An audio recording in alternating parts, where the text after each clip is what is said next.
So, all right, let's get started. Let's get started. All right, so we're going to continue with the Bohr model today. We're going to continue with the Bohr model. Um, and if you remember last time we were talking about the Bohr model, we were talking about how we have the principal quantum number tells you how far an electron is away from the nucleus. Excuse me. And then so Bohr did this stuff with the hydrogen atom, right?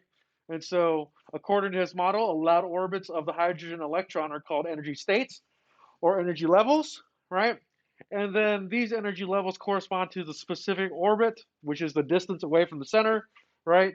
And the principal quantum number, which I said you could go home and tell your friends and family that you learned about quantum mechanics today, like they talked about on Big Bang Theory, right? And then so in the hydrogen atom, if you remember, oh yeah, we do have one here. So here's a periodic table right here, and here's hydrogen right there. It's at the very top left-hand corner. And so hydrogen has one proton, right? One neutron, and then it also has a one electron, and that's what's going on up there. Um, no, actually, I'm sorry, one proton, one electron. That's what I meant to say. Anyway, so hydrogen is up there, right? And it's a neutrally charged atom, so it has one electron. And so it's pretty simple. And Bohr used this model. And so in the hydrogen atom, the electron is normally at n equals 1, or the ground state, right? So hydrogen has one electron, and it's going to be in uh, its principal quantum number will be n equals 1, right? Because you have to have more electrons get out to be further on the atom, but since hydrogen only has one electron, that's all you got to worry about, okay? That's all you got to worry about, the plus one. So these energy levels above the ground state are n equals 2, 3, 4, and so on, and those are all called excited states, right? And so just remember this one thing. The most important thing here is that in the hydrogen atom, its electron is at n equals 1. Okay, n equals 1. So your first question for today is this: in the Bohr model, what principal quantum number does hydrogen's atom have? Right? Is it n equals 2, p equals 1, n equals 1, or l equals 3? And you might think that I made up those letters, but I didn't. Those are all different properties of atoms, right? But for hydrogen, the one that we just talked about, what is it? It's only got one electron. What is its principal quantum number? N equals 2, p equals 1, n equals 1, or l equals 3?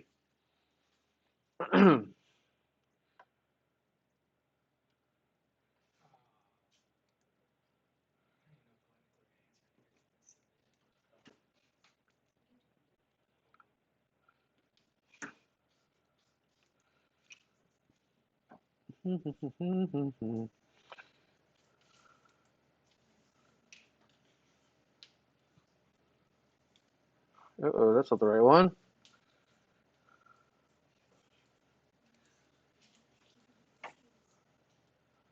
It's so hard to find our.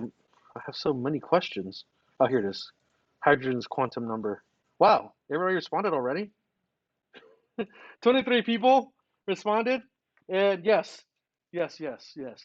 The vast majority of you got that one correct. The answer is indeed n equals 1 for hydrogen. Okay, n equals 1 for hydrogen. Good job there.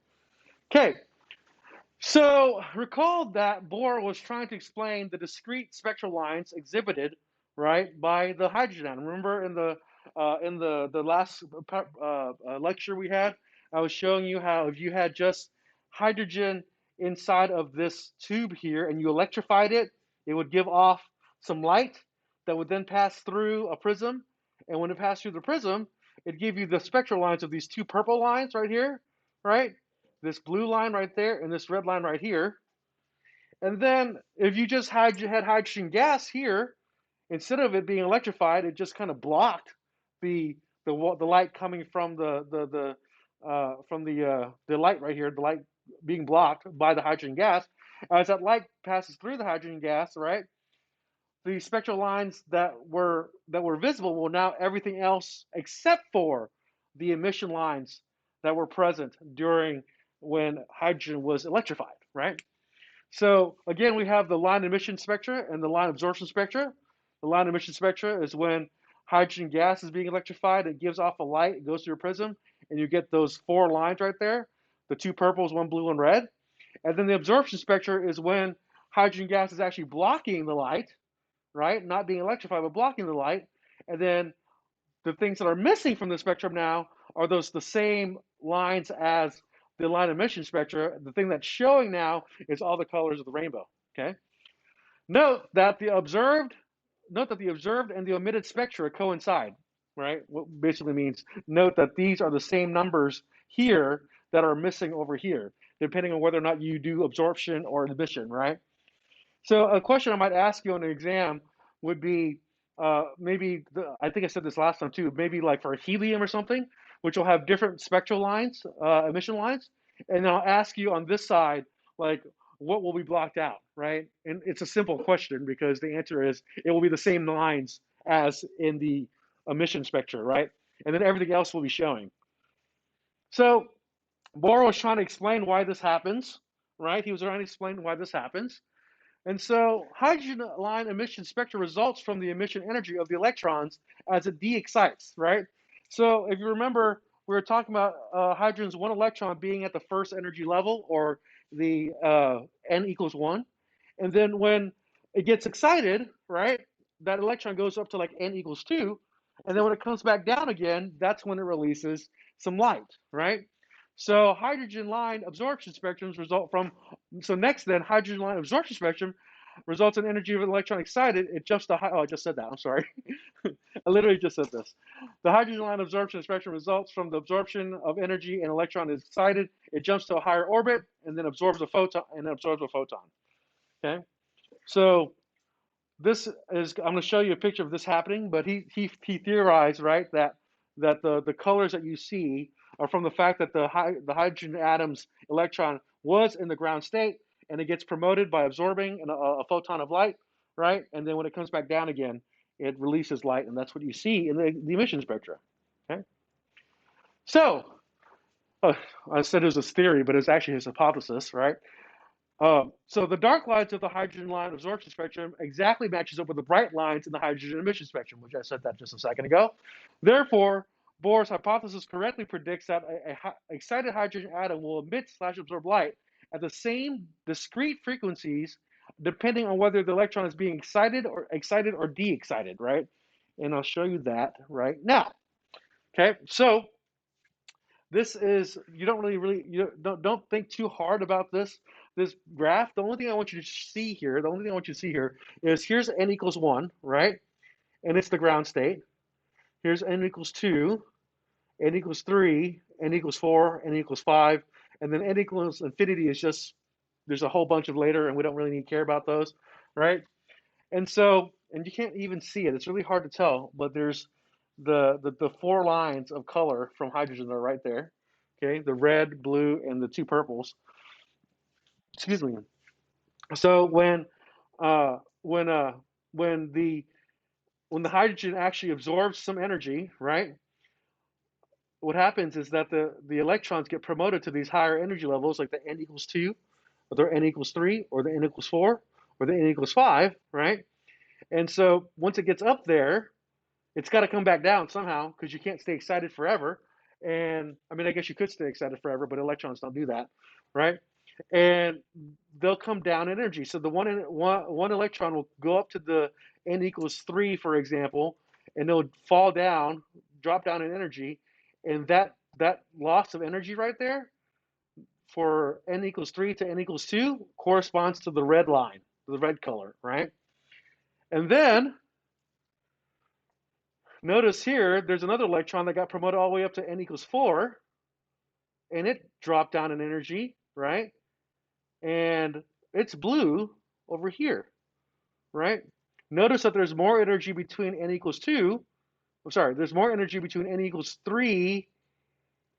One more time. Let me say that one more time. Notice that there is more energy between n equals 2 and n equals 4 than there is in n equals 2 and n equals 3, right? And so that's another indication that red light is less energy than blue light, because here you have less energy, that's why it's red, and then blue light has more energy because that's n equals 2 to n equals 4 right there. That's even more energy.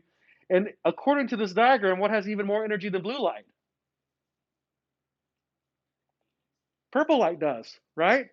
Purple light is got even more energy because it's the energy between n equals 2 and n equals 5, right? And then this other purple line here is n equals 2 to n equals whatever that, 6, right? So you can see that when these electrons, they used to be at the ground state, they get promoted to to these higher energy levels, right? And then when they fall back down again, right? When they fall back down again, that's how you get these spectral lines, okay?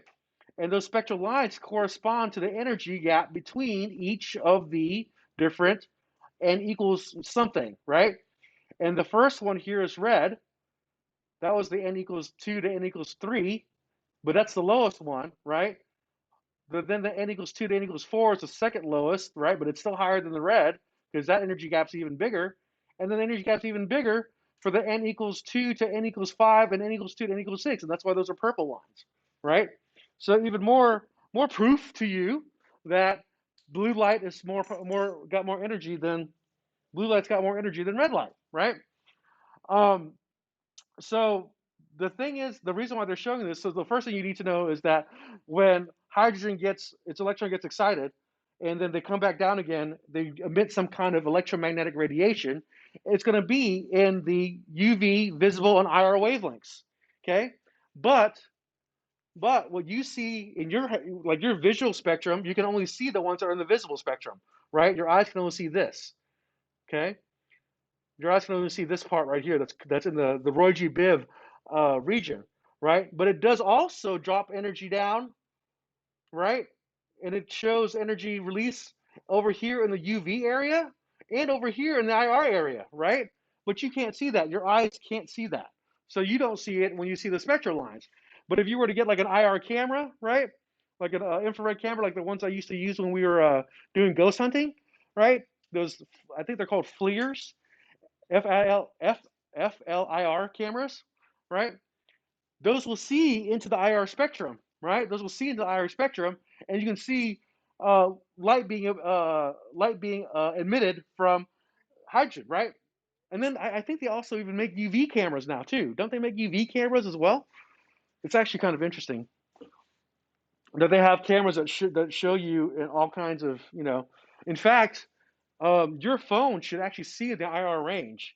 Do I have do I have a remote? Anybody have a remote? Why would you have a remote? Who uses that anymore, right? Um, Dang, that's too bad I don't have a remote here. Because you know, on your remote control on your TV, right? When you're pointing your remote at the TV, um, 'cause I would use this, but this is Bluetooth, so it's not gonna have that. But if you get your remote from your TV, right, and you point it at a camera, say your iPhone camera, just like do this, and point it and start pressing the buttons, you can actually see the light on the IR point on your remote turn on and off in the camera, but you can't see it in your eyes because your camera is capable of seeing IR on your iPhone, right? But your eyes aren't capable of seeing IR. So you should try that. That's actually really fun, and I can't believe I forgot to bring a remote to show you. Oh well. That's too bad. Way too bad. So, your next question is this. Transitions among discrete energy orbit levels give rise to spectral lines within the regions, within what regions of, uh, of hydrogen, of EM radiation for hydrogen, right? So when you have the energy, right, being emitted from hydrogen for the emission lines, which regions of the electromagnetic radiation do you see it in? Do you see it only in the UV? Do you see it only in the visible spectrum? Do you see it only in the IR spectrum, or do you see them in all three of these?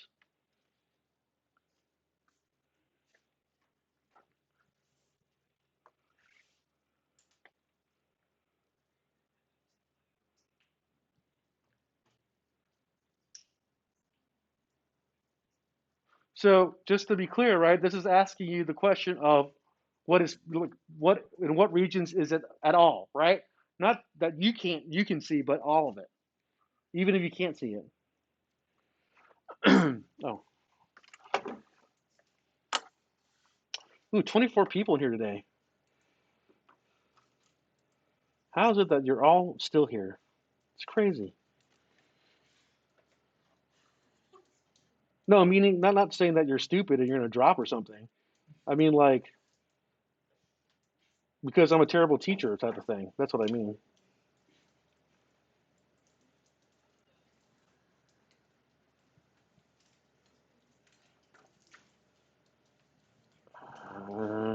Do, do, do, do, do, do, do, do, do, do. Do, do, do, do, do.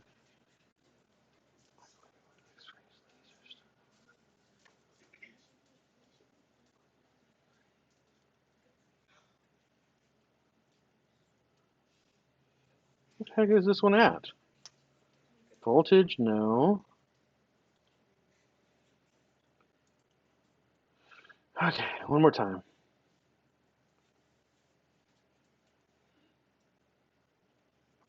Hydrogen spectral lines? That's not it. Oh, that is it. Huh. Whoa, 25 people. What the heck? How's that possible? How many people are in here today? How do we have 25 people before and 25 people now and 24 people before? That's crazy. Whatever. All right. The answer is indeed D, right? While your eyes can only see the visible spectrum, right? The visible spectrum, and so the emission lines that are only in the visible range of the electromagnetic spectrum, right? Only your eyes can only see the visible part. In actuality, when hydrogen's electrons get excuse me, when hydrogen's electrons get excited and they release energy, you actually see, not you personally, but the hydrogen actually emits light from all of these regions, electromagnetic radiation from all these regions, right? So good job not getting confused that one there, because most people would have just put visible, right? Because you can only see the visible. I mean, it's black right here, but I take my word for it. There's some lines there, right? Well, there's also lines here in the ultraviolet and lines up here in the infrared as well. Okay. All right. So let's talk about the quantum effect then, right?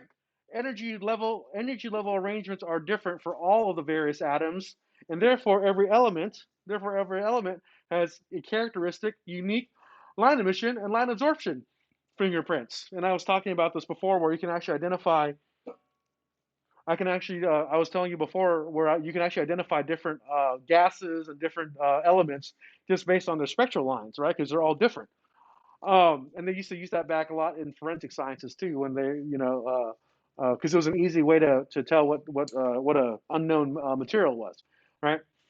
So in 1868, a dark line was found in the solar spectrum that was unknown at the time, right?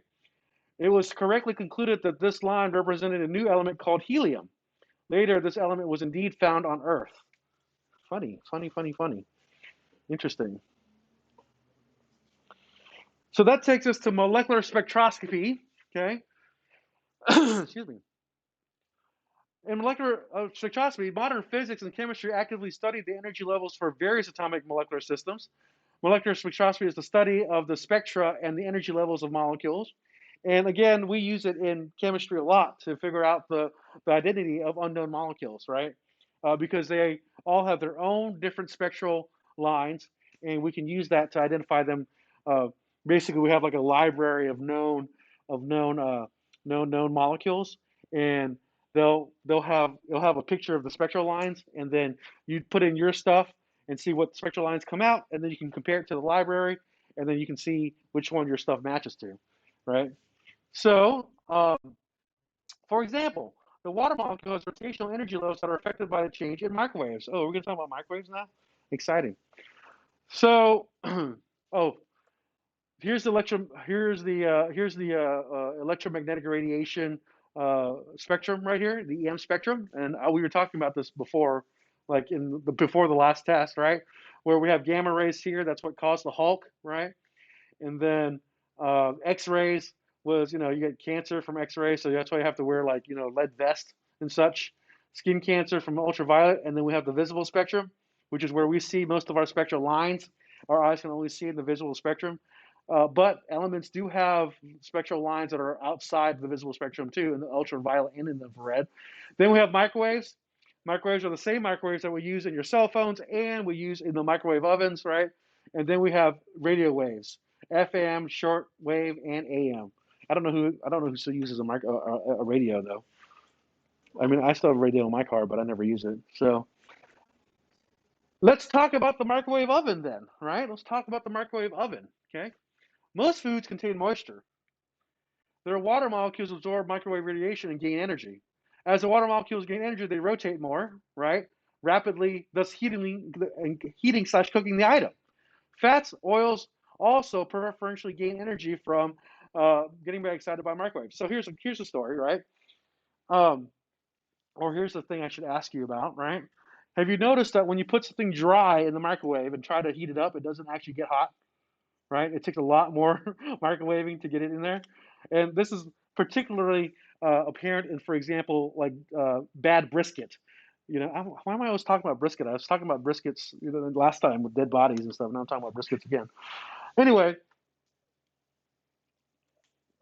yes, burnt dead bodies smell like brisket, by the way, if you weren't here to hear that story. So if you have a really dry brisket because someone doesn't know how to smoke a brisket, and you put it in the microwave and you try to heat it up, it takes forever to heat it up because what actually is getting heated in your microwave is the water, right? And so if there's no water in it, there's no moisture in it, the thing will never heat up, right? The thing will never heat up. So interestingly, have you ever done this before, right? You probably already knew that part, but have you ever done this before? Had you ever have a piece of plastic Tupperware in the microwave with some food in it, right? And it's particularly greasy food, right? And then you microwave it up, and then you eat, and then you have this like grease line, orange, grease line in your Tupperware, right? And it won't go away. Even after you try to wash it, it won't go away, right? It turns out the reason why that is because grease and oils actually heat up hotter than water does in the microwave, right? It heats up so much that it actually melts plastic, right? It melts plastic. And so when you melt the plastic and the oils get into the plastic and the plastic cools down again, right? Now the oil is under the plastic. And that's why you can't wash all that grease off and you might as well just throw it away, right? Throw away the piece of Tupperware because it's going to be stained with orange grease forever because it's now embedded in the plastic, right? Um, this happens a lot too when people, um, when you buy, I, um, well, this actually just happened to me today because I did smoke a brisket this weekend and I brought some of it to eat for lunch today in a Ziploc bag, right? And so I have a microwave in my office and I was just microwaving and I actually make very good like greasy brisket. And so I was microwaving it in the microwave in my office and I wasn't even really thinking about it. And I was like, oh, let's just throw the Ziploc bag with the brisket in my microwave, for a minute and, I'll be back to eat it in a minute. So I microwaved the brisket, and it got so hot that it actually melted the plastic, right, from the Ziploc bag because of the grease, and there was all these holes in the plastic bag. But I wasn't really thinking about that, right? And so it went beep, and I'm like, good, I'm hungry, right? So I go to the microwave, I pull it out, and I pick up the Ziploc bag, and it's hot, number one. But then when I pick it up, all the brisket falls out of the freaking microwave. Like it falls out of the bag into the microwave. Good thing my microwave is clean. But the reason why that happened though is because the grease in the brisket, and that just proves to you that I make some awesome brisket. It's super greasy. But but since it got so hot, it melted the plastic in the Ziploc bag, putting holes in it. And so when I picked up the Ziploc bag, all the brisket fell through the holes and fell in my microwave. Right. So when you have something particularly greasy in a Ziploc bag, you should put it into a plate and not put it just straight into the microwave like I did, right? Or the smarter thing would be to just take it out of the Ziploc bag, put it onto the plate, and microwave it, right?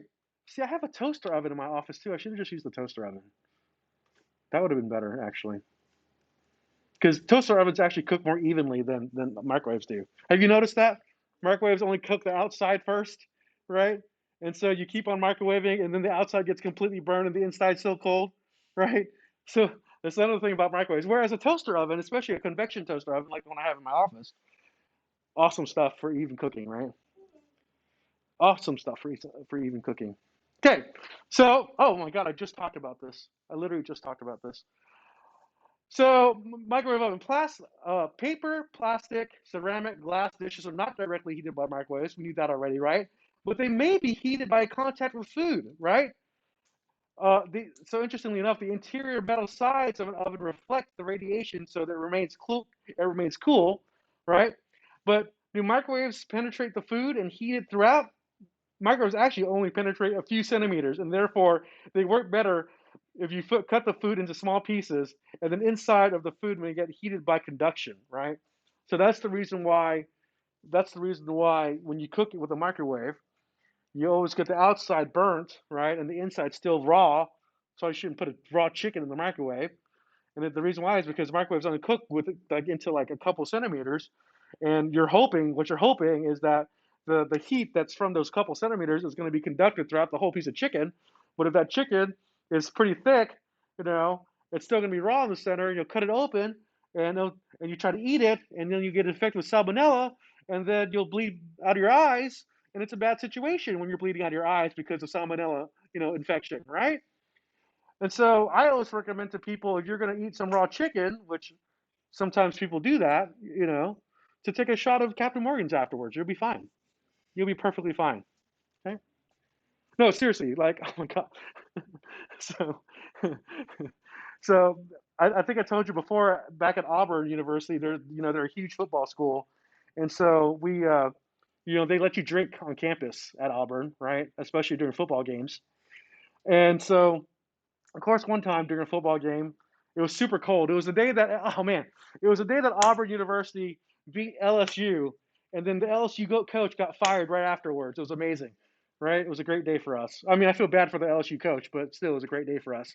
And so what happened was that I guess that on our grill while we were out there, tailgating and drinking and watching the football game, the grill was going, and we were cooking chicken wings, right?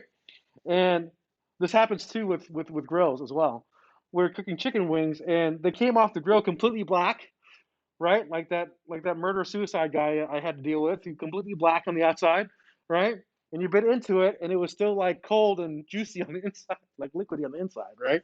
And and so and so that's what I'm just giving you an example of you might be getting salmonella poisoning, not food poisoning by salmonella, and then we were all so concerned about it that we all took shots of Captain Morgan's just to make sure that as if we weren't already drunk, but we took more shots of Captain Morgan, right, to make sure that the salmonella was killed, because somebody looked up what would happen if you got like food poisoning through salmonella, and then they showed this picture of this lady who actually died from salmonella poisoning, and her eyes were bleeding out, right, from salmonella that had traveled from her stomach all the way to her eyes.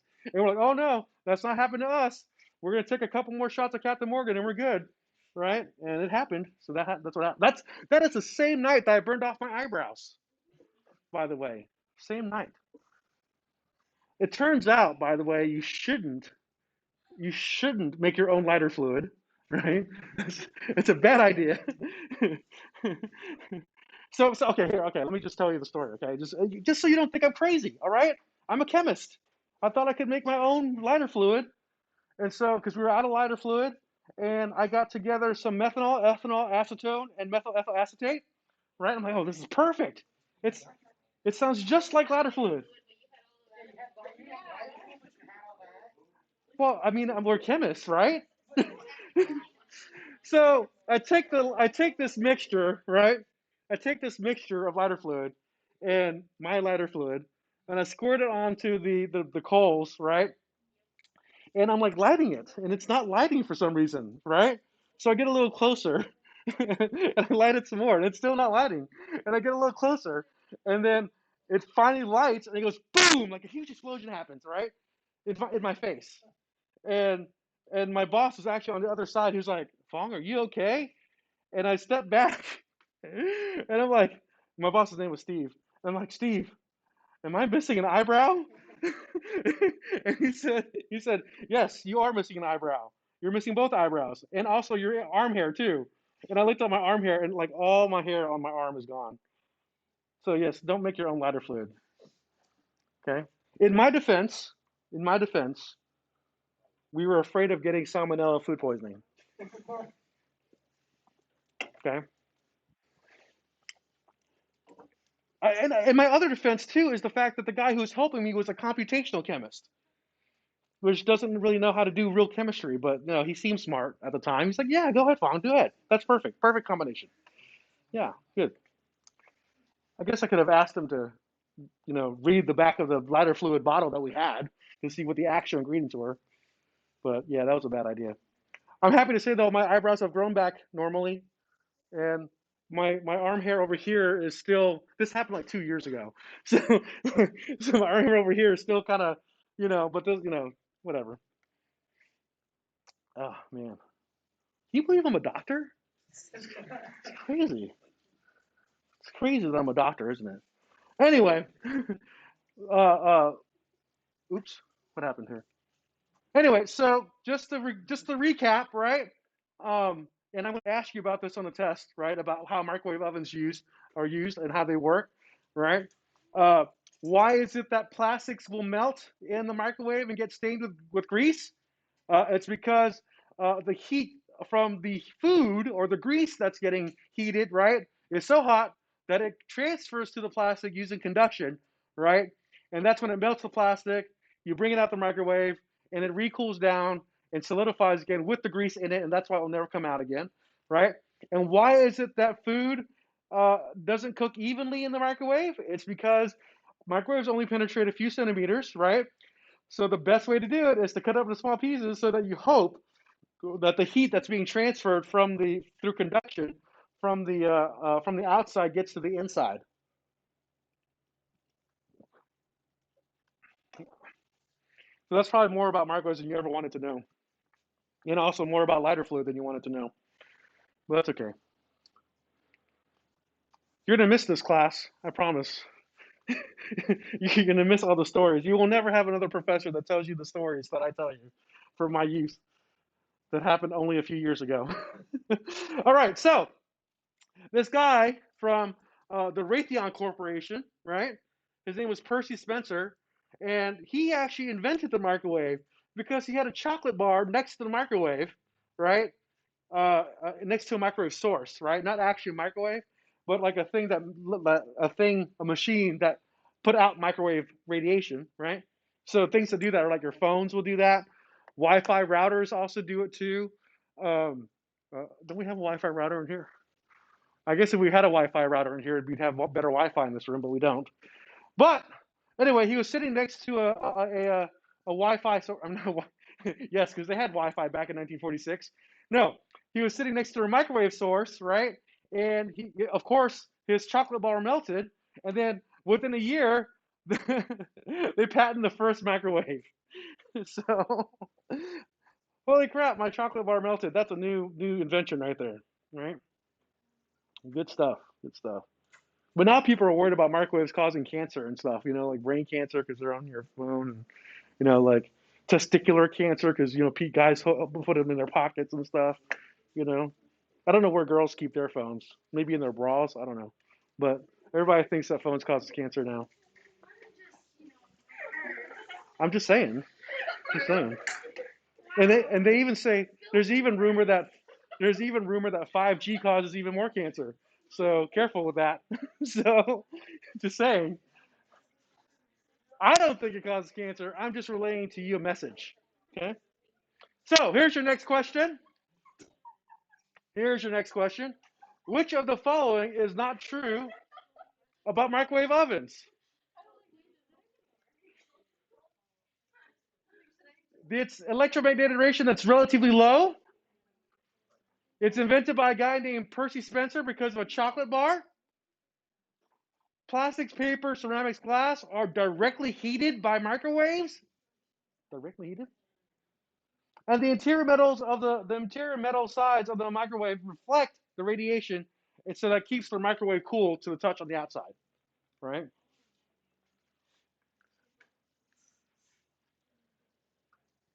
Low frequencies, Percy Spencer at a chocolate bar, directly heated, or interior metal oven reflects, keeping it cool.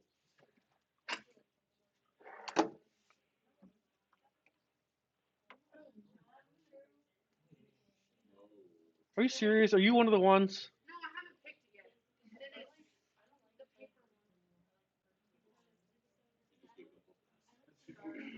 I mean, if you want to talk about it, talk about it. I don't care.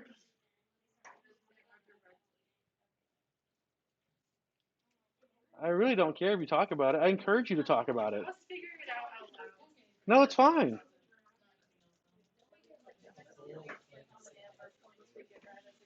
Yes, you do. Yes, you do. That's going on. Yes. Remember, 20 points at the end of the semester for the group that has the most points. I have no idea. I haven't counted them up yet. We'll all find out at the same time. Yes. Yeah. In case you forgot. Oh, okay. Okay. All right. Listen up. The vast majority of you got that correct. Yes, the answer is indeed C. Plastic, paper, ceramic glass dishes are not directly heated. This is directly heated, so C is incorrect. Huh? It wasn't. Who was it? Well,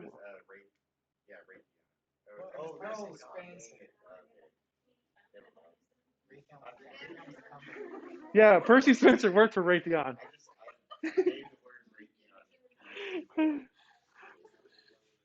I I don't know what to say about that. So, I was gonna make you feel better, but I didn't work. It's okay. All right. You thought his name was Ray?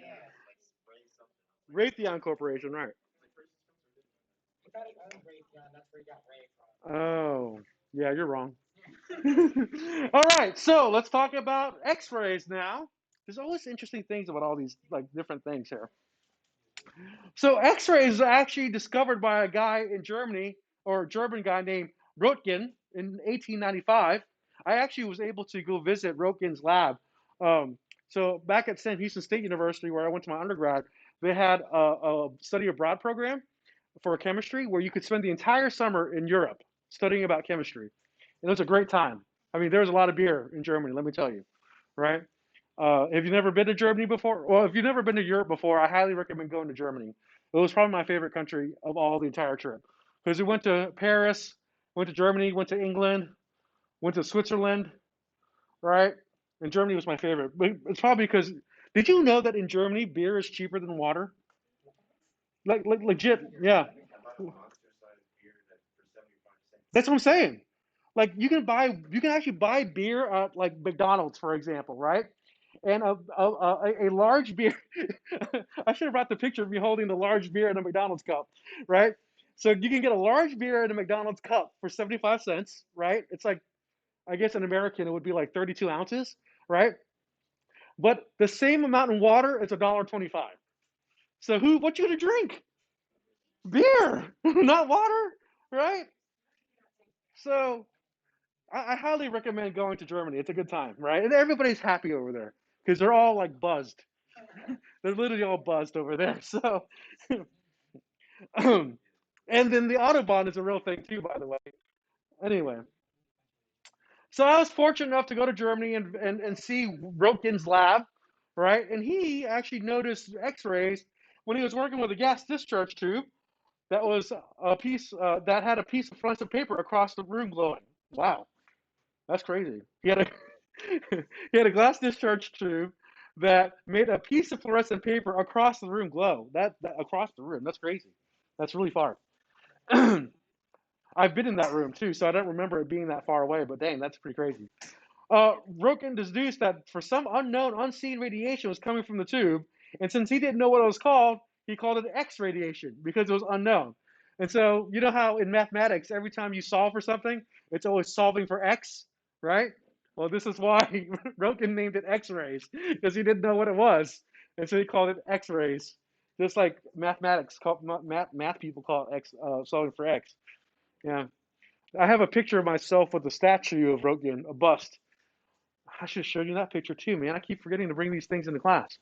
You know what's going to happen on the exam? It'll be a picture of me next to Roken, right? And you'll have to tell me who that is. All right? Okay. So that's what's going to happen there. Okay. I'll be like, this is the inventor of X-rays, and there'll be a picture of me next to him, right? And then you have to figure out who it was. Yeah, yeah, I will. I will. It's one of the multiple choice questions. I'll put my name there, right? So, how does X-rays happen? You have electrons from a cathode are accelerated toward the anode, right? So, upon interacting with atoms of the anode, the atoms emit energy in the form of X-rays. So, here's the cathode, right? And it's shooting out electrons, okay? And here's the anode, right? Which is the target, all right? And when it hits the anode, we get X-rays. Those X-rays are coming out, right? And what can we do with X-rays? Well, we can get X-rays with X-rays, right? You can. What are these little dots? That's weird. I don't know what that is. I don't know what that's about. Okay, a few months, a few months of their within a few months of their discovery, X-rays are already put to practical use. This is the X-ray of a bird shot. Oh, it's bird shot embedded in. Oh wow, someone got shot with their hand with bird shot. That sucks, right? Bird shot is like a round from a shotgun, right? When you go shooting shotguns and you like hunt for birds like doves and stuff like that. No, you don't hunt for doves. Turkeys. You hunt for turkeys, right? Why would you shoot down a dove, right? I meant a turkey.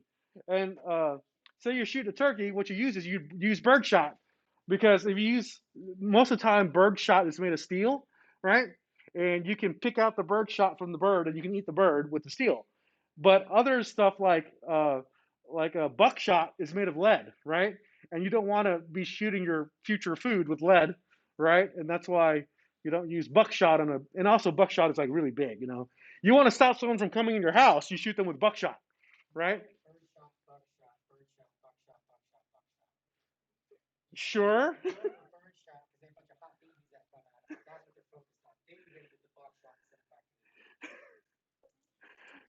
sure. I'm telling you, you're making my life really hard when you have all those projectiles. Okay, it's not going to happen. Not going to work. I need you to stick to one type. Okay, just one type of shot. Oh, okay, it's different when it's two different shotguns. I thought you were alternating in the same magazine. Oh my god, killing me now. All right, so anyway, this guy here got shot in the hand with a shotgun. Poor guy. Unfortunately, much of the early use of X-rays was far too aggressive, resulting in cancer later. Dang, that's too bad. I guess this guy, he was like, I just need to get this bird shot out of my hand, but then he ended up getting cancer in the hand. So poor guy, right? Poor guy. All right, so who accidentally discovered X-rays? Einstein, Planck. I'll change C to me. Fong, no, and then D, Röntgen.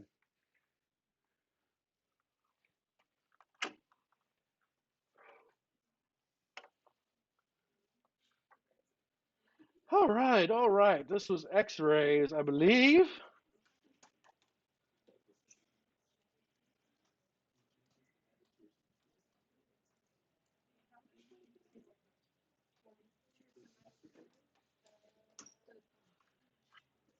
All right, good job, everybody. Even the people I thought was going to get this wrong got it right. Yes, yes, that is true. What I said was just true. I mean, wrong on purpose, not on accident, right? Anyway, the answer is in fact Röntgen, right? He's the German scientist that discovered X-rays. Probably feels pretty bad about giving that birdshot guy cancer and everybody else that came after him, but that's okay. We don't know who they are. It's all over.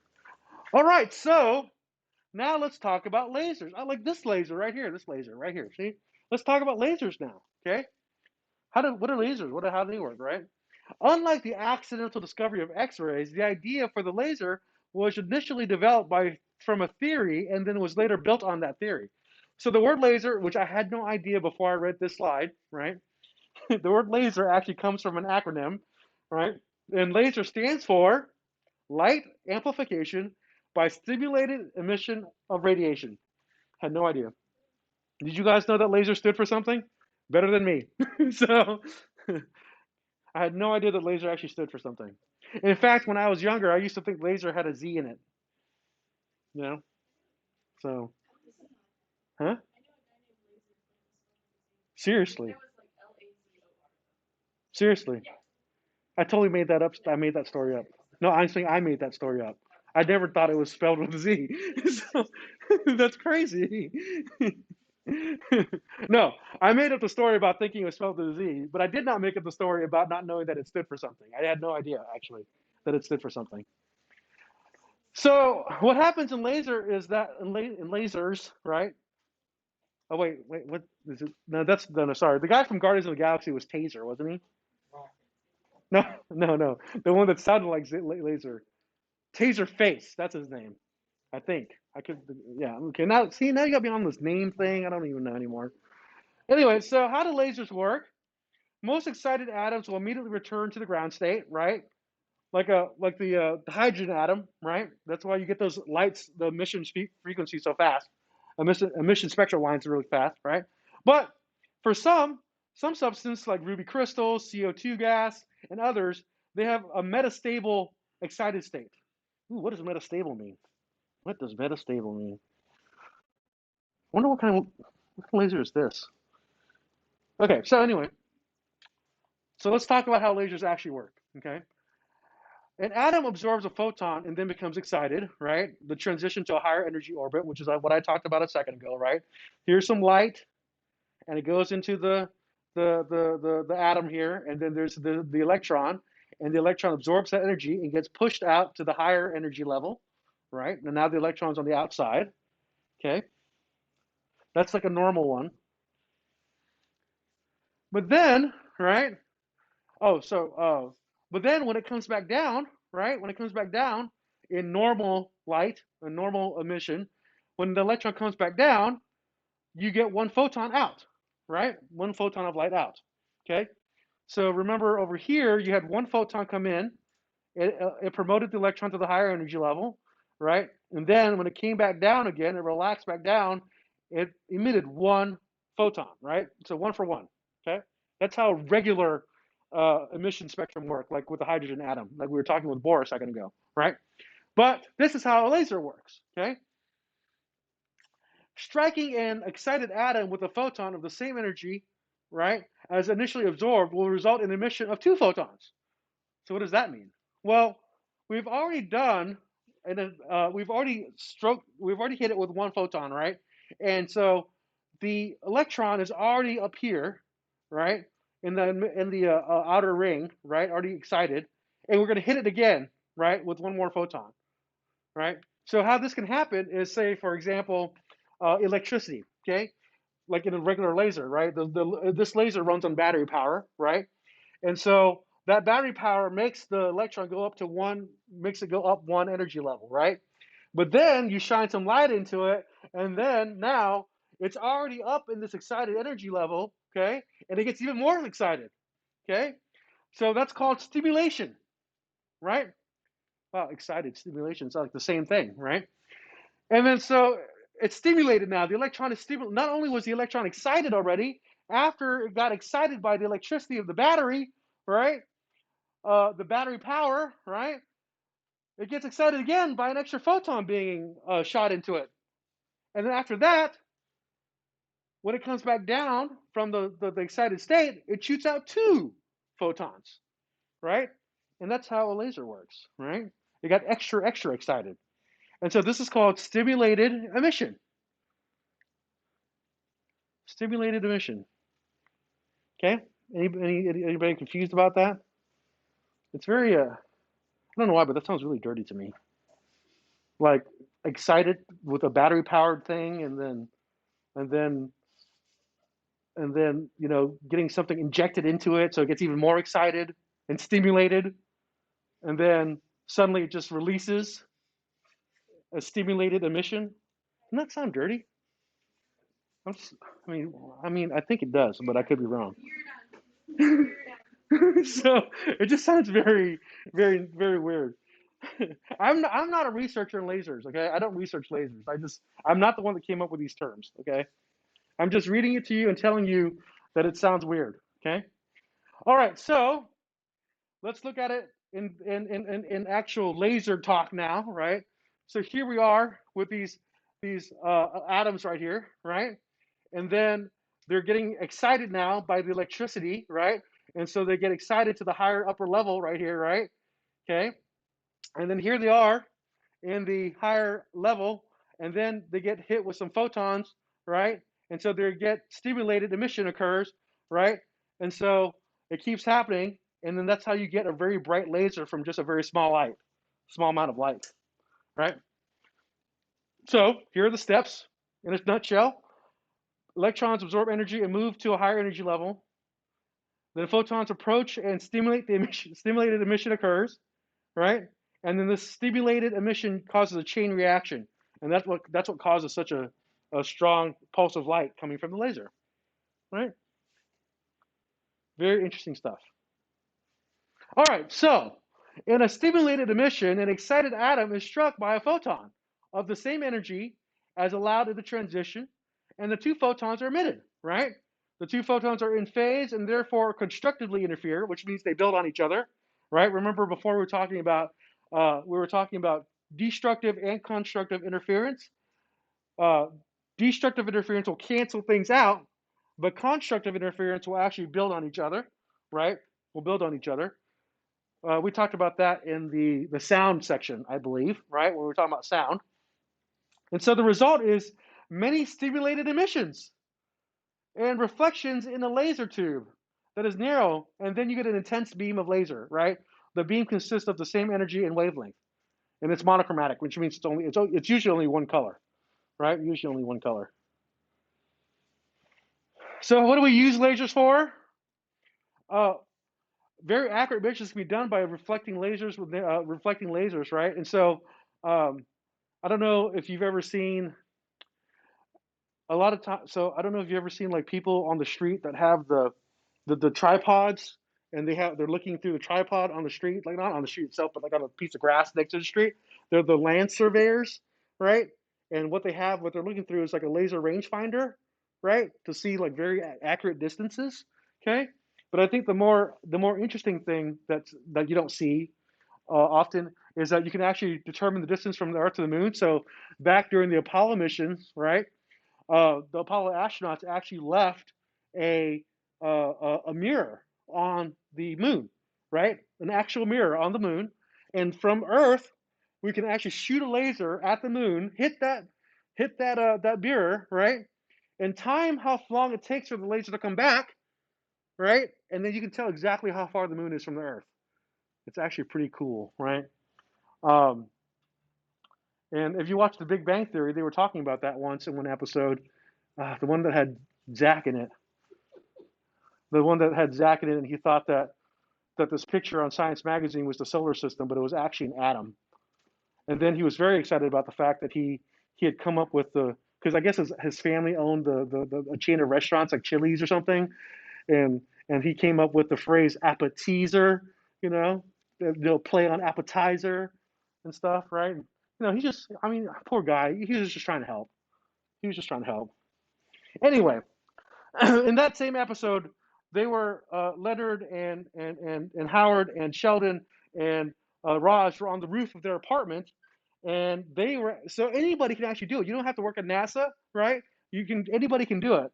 If you're high enough in the air, like on the top of a building, and you know exactly what coordinates the moon is at, you can yourself shoot a laser to the moon, a strong enough laser to the moon, and it'll come back again, and you can see how far the moon is from you. It's great. It's a good time, right? That's what nerds do. I mean, I'm not calling myself a nerd or anything because I've never done that, right? But it's something you can do. Somehow I thought you guys would be more excited about that, but I guess I'm wrong. It's okay. So you can also use it for communications, medical, industrial survey. I said that surveying, land surveying. See, you guys thought I made that up, right? Photography, engineering, who uses the CD still? CD players with those small dot patterns are read, converted electronic signals to sound with the laser. I don't know who uses that still. I mean, I guess the actual analogy here would be Blu-ray players, right? Most people have Blu-ray still. I have a Blu-ray player, right? So here's your next question. Which of the following substances can be used to make excited to be a laser? Which of the following substances can be excited to make a laser?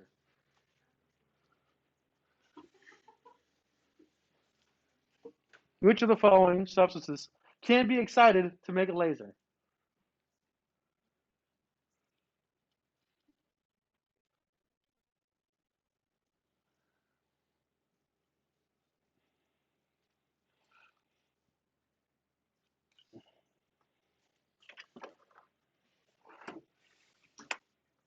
All right, let's see if you guys are paying attention.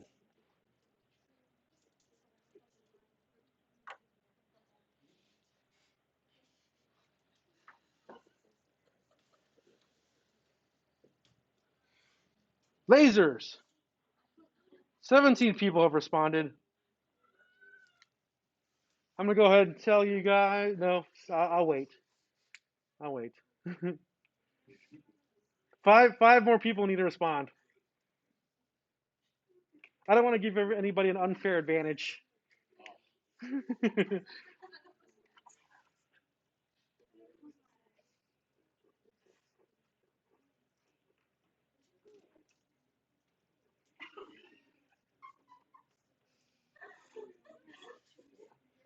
Okay, 23 people have responded, and the answer is in fact 24 people responded. The answer is in fact D, right? Rubies, crystals, CO2 gas, and argon gas actually can be used to make lasers. So the answer is all of the above. Something tells me Kunji got this one wrong. So, because she's apologizing to her house. But that's okay. It's okay. It's a cumulative effect. Just remember it's cumulative, right? It's cumulative. We have a whole semester. Don't worry. Okay, so there's this thing called the Heisenberg uncertainty principle. Okay, Heisenberg uncertainty principle. Has anybody ever watched the show Breaking Bad? Right? Room? Huh? Say that again. Yes, that's exactly why he calls that. Walter White calls himself Heisenberg because nobody knows who he is, right? And the reason why that is relevant is because in the Heisenberg uncertainty principle, it actually says that it is impossible to know a particle's exact position and velocity simultaneously, right? And if we analogize that to Walter White, you never know where Walter White is ever, and you don't know who he is, right? If you've not heard of the show I'm talking about, or you've never watched Breaking Bad, you should watch it. It's pretty good. It's a good show. Poor guy though, Walter White. He's a pretty good chemist, except he's not a doctor, so he's not that good. And that blue ice stuff he makes, that methamphetamines you make, not real. Not real. But anyway, so the thing I want you to remember about Heisenberg is this. This is the most important part right here. It is impossible to know a particle's exact position or velocity at the same time. Just like you don't know Walter White's exact position or who he is ever at the same time. Okay? So let's talk about Heisenberg for just a second. Not Walter White, but actual Heisenberg. Okay? The very act of measurement may alter the particle's position and velocity. So suppose that one of you guys, as a scientist, right, is interested in learning the exact position and the exact velocity of an electron. I don't know why you would care about that at this point in your lives, but maybe you do care about that kind of thing, right? At least one photon must bounce off an electron and come to your eye for you to be able to see it, number one, right? But then when that happens, there's a collision, right? There's a collision between the photon and the electron. And when that collision happens, the electron's position or its velocity changes. And that's the reason why you can never ever know, right, where an electron is or how fast it's going at the same time ever. Okay? I think with Walter White, he just kills you. That's why you don't ever know, right? He just kills you. He has a sad story, though. Very sad story. So here's a picture of what I'm talking about, right? Here's your eye, somebody's eye, right? Right? Let's say it's Kunji's eye, right? Kunji, you're looking at a photon right now, right? You're looking at a photon, and you want to know where this electron is. Well, the photon is basically some light, right? And the light is hitting the electron, right? But then when it hits the electron, that light has to come back and bounce back into your eye for you to be able to see it. But by the time you see oopsies. By the time you see the light bouncing off the electron's gone, right? And that's the reason why you can't ever find out whether you can't ever figure out what the velocity or the position of electron is ever at the same time, right? Okay. I did this for you, Kunji, because there's a question coming up. so, so according to the Heisenberg uncertainty principle, what two things about electrons are impossible to know at the same time?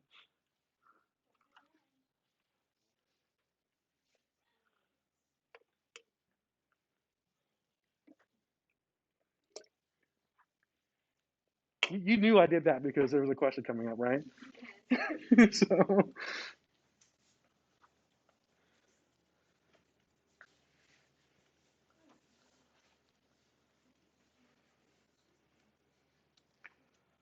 okay, so let's see how everybody's answering that one.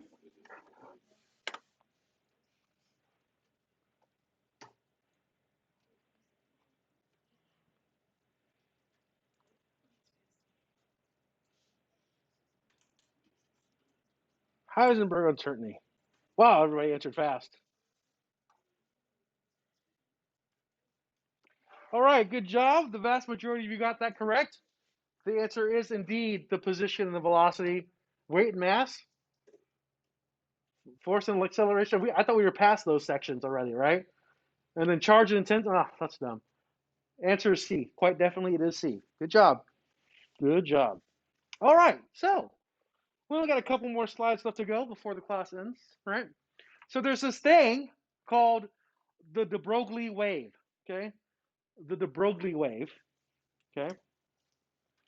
And what it has to do with is this, right? With the development of the dual nature of light, which the dual nature of light was the fact that it could be a wave or a particle, right? Okay. It was apparent that light was waves and sometimes act like particles. But can the reverse be true? Can particles act like waves? Can particles have wave properties? Okay.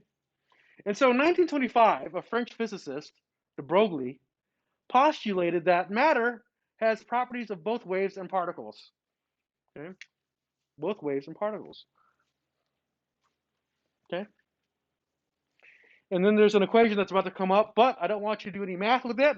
I just want you to see the relationship here. Okay. This is de Broglie's equation. And then this right here is the wavelength. I can't remember what this is. What is that letter? Is it lambda? So do we have some Greeks people in here? Some sorority or fraternity people in here? What's that Greek letter? I can't remember. Anyway, whatever this letter is. Wait. Is it? No, it's not mu. Uh, uh,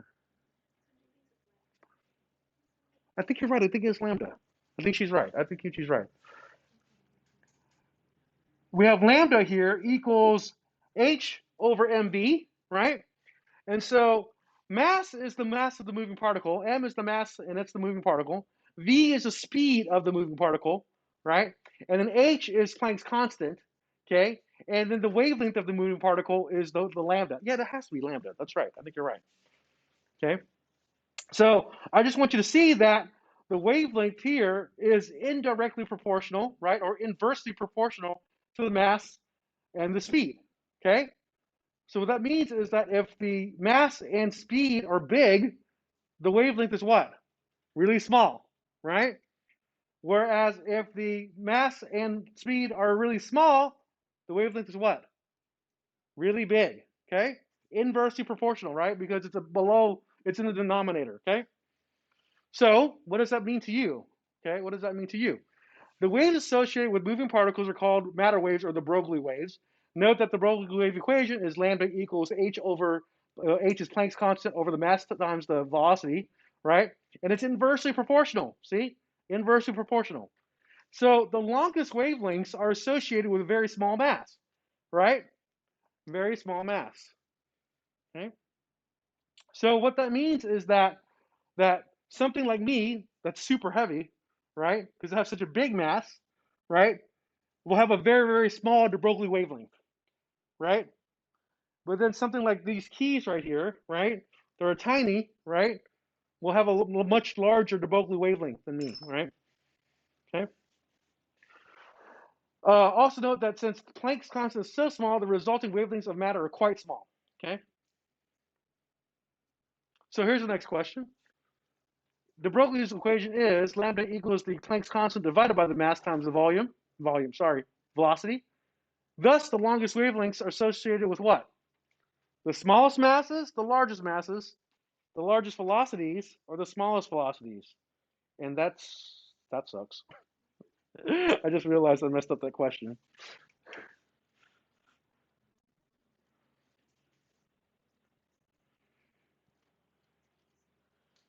I just realized I messed up the question. So let's see how you guys answer.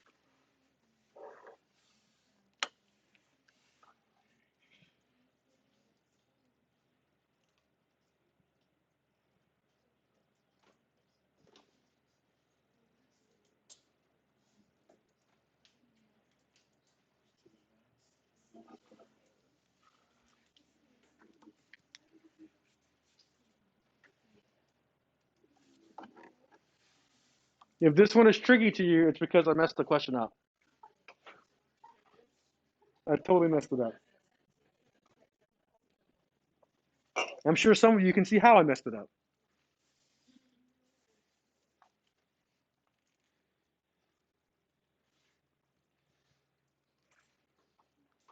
All right, so 22 people have responded, and the vast majority of you answered A, which was the intent of the question. I wanted to do the smallest masses was the answer, right? But remember that both mass and velocity are in the denominator, right? So the answer could have also been D as well. So my bad there. My bad. My bad. Okay. So continuing on with this, the dual nature of matter, particle and waves. Electron diffraction demonstrates that moving matter not only has particle characteristics, it also has wave characteristics. But the wave nature of matter only becomes practical importance when it's extremely small particles, such as electrons and protons, and electrons and atoms, right? So in life, in practicality, right? The wave nature is so small for big things like us, right? That it doesn't even really matter. So the Broglie wavelength only really matters when you get down to the size of subatomic. Okay. So Bohr needed a bigger and better theory, right? Bohr's theory needed to be better. And so, with the discovery of dual natures of both waves and particles, a new kind of physics was developed, and it was called quantum mechanics or wave mechanics. Okay? It was developed in the 1920s and 1930s as a synthesis of a wave and quantum ideas, right? Quantum mechanisms also integrated Heisenberg's uncertainty principle, and the concept of the probability was replaced with the views of classical mechanics. Sorry, the concept of probability replaced the views of classical mechanics in describing electron movement, okay? And we will end with this slide right here. If you remember, if you recall, there's this thing called Schrodinger's cat. Does anyone know what Schrodinger's cat is? Right? So Schrodinger's cat was this theory or this thought, or whatever you call it, right? Is that if you have a cat in a box, right, you don't know whether or not that cat's alive or dead until you open the box, right? I mean, I guess if it's scratching or pawing at the box, you know it's alive. But get past that part, right? And just know that's what that's talking about. And so the same guy, Schrodinger, who came up with Schrodinger's cat, right? He came up with the Schrodinger's equation. Okay, he came up with Schrodinger's equation. Okay, so Schrodinger's equation was basically a formulation of conservation of energy. The simplified form of this equation is this: the total energy, right, equals the energy over here, and then the thing you're not familiar with is this thing here called the psi, right? That's the Greek letter psi, right? And that's the wave function. Okay. So the wave function is exactly what it sounds like. If you remember from math, I know we're not going to be doing any math, but waves have this shape, right? And when they have this shape, you can actually get an equation for that shape, right? An equation is called a function, right? And so he's relating energy here to an equation. Does that make sense? That's the form of a wave. That's all you need to know about that. I don't need you to do any math about it. Just know that in the Schrodinger equation, right, energy is related to the wave function. Okay? And that ends today's lecture. Thank you very much.